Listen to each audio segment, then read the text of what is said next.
யோ வாழ்க்கையில் எல்லாமே ஃபெயில் ஆயிட்டயா, என்ன பண்ணுறதுன்னே தெரிலையா. ரீசெண்டாக எதுவும் எக்ஸாம் எதுவும் எழுதுனியா? இல்லை, அப்புறம் எந்த எக்ஸாமும் எழுதாம எப்படி ஃபெயில் ஆன? யோ பெருசு, நான் லைஃப்பில் ஃபெயில் ஆகிட்டேன்னு சொல்லிக்கிட்டு இருக்கேன். லைஃப்பில் உனக்குன்னு ஒரு டேர்ன் வரும், அதை கரெக்டாக பிடிச்சிட்டேன்னா லைஃபே மாறிடும்.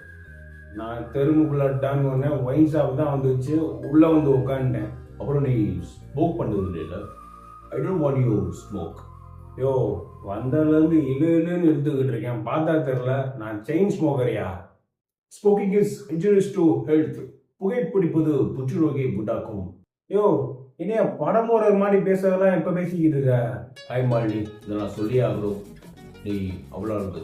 இங்கே யாரும் இவ்வளோ அழகாக ஒரு அழகாக பார்த்ததே இல்லை. ஐ மீன் லவ் வித் யூ. யோ யாரையா நீ ஒரு மாதிரி பேசுற? தொடையில கை வைக்கிற வயசான பெருசுங்க இருப்பா நீ. யோ சொல்லியா, பயமா இருக்கு. அதான் அட்வைஸ் அப்பா, வாரணம் ஆயிரமாப்பா. தம்பி அவர் அட்வைஸ் அப்பா இல்லப்பா, ஓசி குடி செல்லப்பா. உன்ட்ட எப்படியாவது ஒரு கட்டிங் ஏமாத்தி சாப்பிட்டுருக்கலாம்னு செட்டிங் பண்ணிக்கிட்டு இருப்பேன்.